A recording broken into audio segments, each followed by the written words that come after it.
as well. Okay, so you seem pretty hyped up, Phil. I want you to do the player introductions. Okay, so in the bottom left we have, I thought it was going to be Daisuke, but apparently vVvGlon taking his place, ranked number 2 in the second Space Whale Showdown, showing a pretty strong performance in the last game, bringing back the series to 1-1. And in the top right corner we have the winner of the first game, but he did not perform quite as well in the last one, MxG's RemarK. Alright, so now you have to calm down slightly because you were talking extremely loud, I feel like, relative to the common indoor voice, the acceptable production voice. Didn't you ever get beaten by your third grade teacher? My third grade teacher used to smash me in the face with books because I talked too loud. Actually, my second grade teacher was way more strict than my third grade teacher. Okay. What did she use to abuse your loud tendencies? It was actually a he. He was just... He used his dick, it's okay. It's okay, Chalked over here for you. I don't really like to talk about it, man. Okay.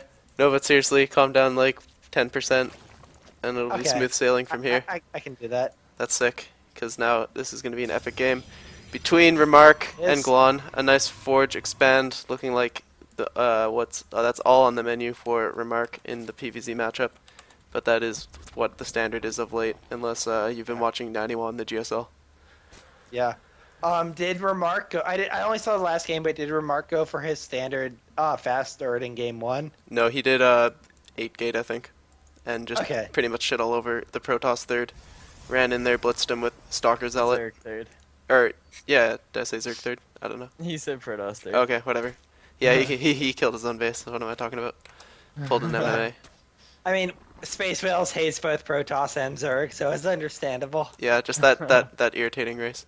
Actually, I don't know. Can pulling in MMA still be killing your own CC, or is it accidentally having sexual interactions with the wife of your team's coach? I'm not too sure. It could be both at the same time. Like, yeah, I mean, like maybe like you accidentally put your penis in her because you were too busy killing your own CC. I'm not sure how that would happen, but I mean, anything's possible, man. Yeah, he's got pretty sick multitask indeed. I guess I just can't comprehend having those tools at my disposal. Yeah, I mean, I remember like once while I was Muta harassing, I accidentally tripped and fell, and my penis ended up in this girl. Oh shit.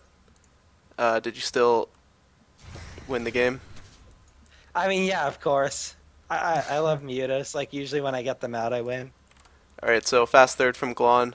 No gas again, so replica openers in all 3 games. But different branches in the first 2 games. We'll see what RemarK likes to do in this one. And as you were saying, his third is apparently his early third is apparently a trademark play, and Entombed Valley's pretty solid for that. Yeah. He advertises his fast third build pretty heavily in the Reddit channel, attempts to teach it to other players. Our friend the Omega has taken it to heart and has put a lot of effort into learning this build as well. Fair enough. Definitely seemed quite strong. Yeah, it's pretty strong. I think it's only really vulnerable to fast roach drops. And that's something you only really realize as a Zerg if you played against it enough. True. So chronoing that Stalker like usual. Warp Gate, of course, started. Zerg has yet to add gas. Yeah, I mean, normally the Zerg gas will come at, well, he's at 42 supply. Normally it'll come at about 6 minutes or at about 44 supply. So he's at 44, so we should expect him to throw it down around right now. It's also at 6 minutes. So yeah, then there we go. Probe's gonna come in, get a good scout on that third base, so he knows what's up. No 2 base all-ins incoming. His first Stalker poking out across the map, and it's gonna take out a Ling. Yeah, the Stalker he's been using every game to pressure before Ling speed. And he moves his probe out, identifying that third, and will reactively take his early third.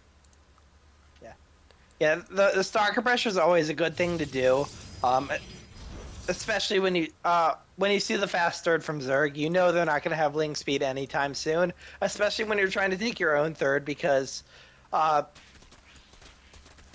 it's just good to deny information. It's good to keep Zerg on the defensive before you get your own wall up. Because once you get your own wall up, you're pretty safe. But before that, you don't want Zerg to flood him with a bunch of lings. Alright, so is this... Oh, go ahead. So the Ling of Glon has spotted this third going down. That's going to be a big difference from last game where he saw it quite late. The Lings trapped in there could actually deny that probe, and that if that Ling had killed that probe, it would have actually been a really big deal because RemarK wouldn't have been able to build any cannons or anything behind his wall. But so far he's just keeping that Ling idle, not doing too much of it. Yeah, once again, as you mentioned, although he did scout it early, there still is, like, the Ling speed is no earlier than it was last game, so that's going to really hurt the capacity to aggress upon the Protoss player. He has thrown down the Roach War, and that's complete. A macro hatchery and an evolution chamber, so his production's going to be pretty high, and he'll likely push out with roaches if he wants to do some punishment. Yeah, I think that's definitely what's going to happen. I mean, we haven't seen a 4th base, and there's only one evolution chamber, so very indicative of early pressure. Although no roach. Oh yeah, his layer's not done yet.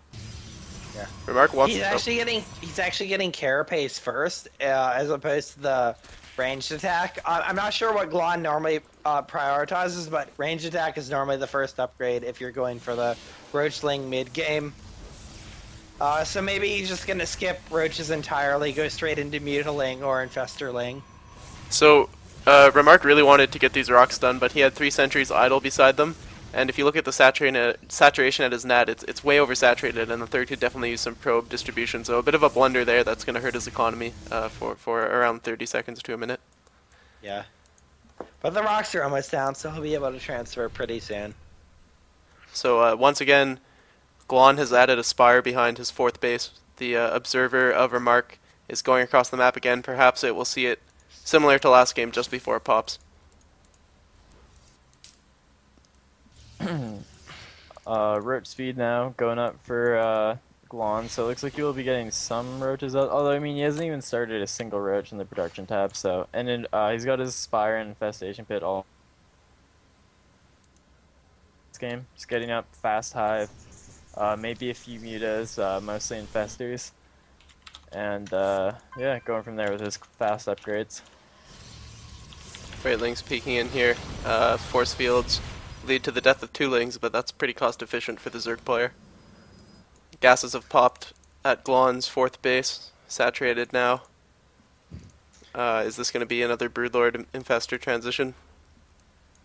It definitely might be, but we're also seeing the mutas coming out just like last game, and he's taking that top left base, which it makes me. Oh, and he's getting 15 mutas, so I think he's actually going to commit to them a lot heavier than last game. And we'll see if maybe RemarK gets caught off guard if he tries to mind game Glon and thinks he might be, just staying on 10. But there's actually quite a few coming out, and he's definitely setting up for a base trade scenario with that top left hatchery. Yeah, he's kind of doing the reverse fake out. Like last game, he went for the hoping RemarK overinvests, and RemarK overinvested. So now he's He's playing that to his advantage. He's thinking, oh, you overinvested in the last game and you lost, so you're gonna really try to make sure to not overinvest this time. So I'm just gonna completely go hard mutas and base trade you, and you're gonna skimp on defenses to not make the same mistakes. Yeah, and I think this game RemarK added Stargate as opposed to Templar, and he has no defensive cannons, so he definitely did have an alternative read, or at least decided to handle the situation differently. Yeah, I think he was planning on doing like a 3-base Stalker Sentry Immortal timing, and that's still going on, but he's getting base traded hard by his mutas, losing a lot of probes. Mutas fighting Stalkers in the natural, and they're going to overtake them.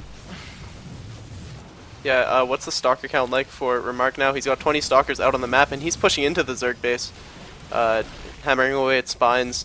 His main is in big trouble, but he's looking to put some damage on the Zerg. Yeah, I mean he has 2 Immortals with his army. It's going to be really hard to engage it with any army that doesn't have any roaches or any hydras or infestors. Yeah, he did some nice force fielding off of the chokes, but he did get hit by a pretty solid fungal from the high ground.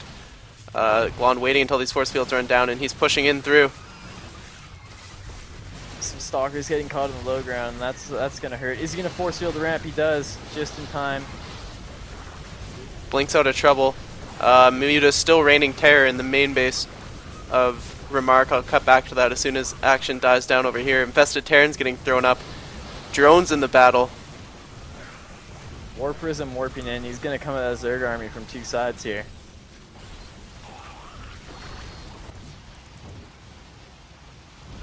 Yeah, force it's field really wall not breaks. clear who's going to come ahead at this point. It looks like Glon will just barely clean up the force in the main, but there's still the one that is natural to deal with. And although RemarK has said many times that mutas are the most hated things he has to deal with in this matchup, he actually is taking a lot of damage with them. Never mind.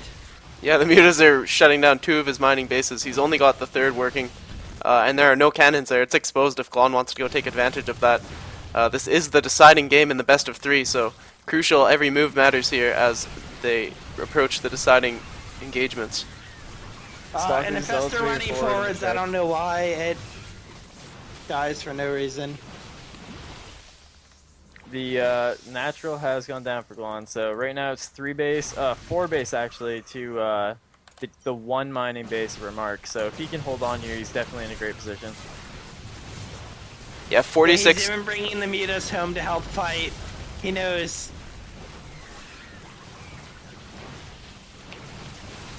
46 workers were killed by RemarK, but 57 were killed by Glon. So a heavy damage from the mutas. Mutas running in. Good Blink Stalker micro, getting those stalkers out of there. And that's going to help him a lot in this tiny choke. Roaches and Lings trying to clean up what they can. Oh, wow. GG, the +2. The +2 helped out and huge in those. I guess it was only 37 supply, but I feel like it was a little preemptive. I'm not sure. Yeah, a bit of a slowpoke there, Phil. Close. That was a pretty epic finale. RemarK takes our preliminary match, and that was definitely more exciting than anything I saw in the UFC tonight, to be honest. Really? I think that's only because Kimbo Slice wasn't in the UFC tonight. Alright, so bringing up the poster now, we have Root Vibe versus SCS Zenicider. That's scheduled to start in 15 minutes. Looking online, it shows that both players are currently in a ladder match. So we're going to hold off until that scheduled start time. That is 15 minutes from now. If you have any feedback on sound levels or anything, if anything's going wrong, if something made your vagina dry up and get all crusty and wrinkly, let us know in the chat, and we'll do whatever we can to appease your genitalia.